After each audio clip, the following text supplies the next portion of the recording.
ये आज हम पढ़ते हैं इलेक्ट्रॉन प्रोटॉन न्यूट्रॉन का खोज किसने किया और इसका बेस ट्रिक क्या है। और उसके बाद हम लोग पढ़ेंगे कि इलेक्ट्रॉन पर कौन सा चार्ज होता है, उसका मास क्या होता है और उसकी स्थिति क्या होती है। तो चलिए शुरू करते हैं।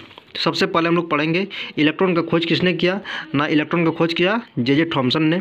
प्रोटॉन का खोज किसने किया, ई गोल्डस्टीन मतलब अर्नेस्ट गोल्डस्टीन ने। न्यूट्रॉन का खोज किसने किया, जे चैडविक मतलब जेम्स चैडविक ने। ठीक है, उसके बाद हम लोग पढ़ते हैं उसके ट्रिक के बारे में। तो ट्रिक इस तरह से है, GTCPEN।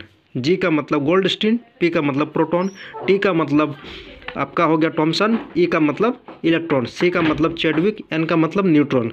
GTCPEN, ठीक है, GPTECN इस तरह लिखना आपको, GTCPEN इस तरह से लिखना है। अब इसको हम लोग मान लेते हैं ये परमाणु है, ठीक है, और ये इसका नाभिक है। तो नाभिक में क्या होता है सर, ना P+N मतलब प्रोटॉन और न्यूट्रॉन होता है। नाभिक में क्या होता है, परमाणु के नाभिक में क्या होता है ना, प्रोटॉन और न्यूट्रॉन होता है। ठीक है, यहाँ तक कंप्लीट। अब हम लोग पढ़ते हैं चार्ज के बारे में। तो इलेक्ट्रॉन का चार्ज, मास और स्थिति के बारे में। तो सबसे पहले इलेक्ट्रॉन का चार्ज क्या होता है ना, -1.6 इंटू 10⁻⁻19 कूलम।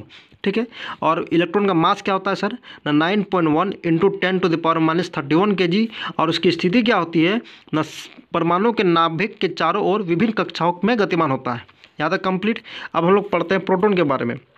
तो प्रोटॉन का चार्ज क्या होता है, +1.6 इंटू 10⁻19 कूलम।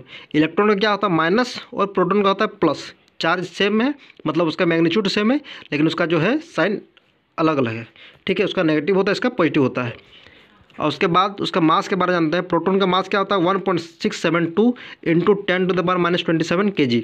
ठीक है, और न्यूट्रॉन का, प्रोटॉन का स्थिति क्या होता है ना, परमाणु के नाभिक में। खत्म हो गया। अब उसका न्यूट्रॉन के बारे में जानते हैं। न्यूट्रॉन का चार्ज क्या होता है, न्यूट्रॉन शून्य चार्ज होता है, मतलब ये न्यूट्रल होता है।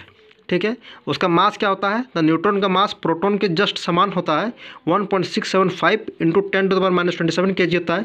और उसकी स्थिति क्या होती है, जस्ट परमाणु कैसा होता है, यानी कि ये भी परमाणु के नाभिक में स्थित होता है, जैसा कि हमने पहले बताया। अब उसके बारे में हम लोग जानते हैं कि एक इलेक्ट्रॉन बराबर क्या होता है ना, 1.6 इंटू 10⁻19 कूलम। अब जस्ट का रिवर्स कर देंगे, अगर हम लोग 1 कूलम का पूछेंगे तो 1 कूलम इक्वल्स क्या होता है 6.25 into 10⁻18 electron. Only 18 electron, minus नहीं होगा। और सी क्या है, सी का मतलब कूलम होता है, ई का मतलब इलेक्ट्रॉन होता है। Thank you.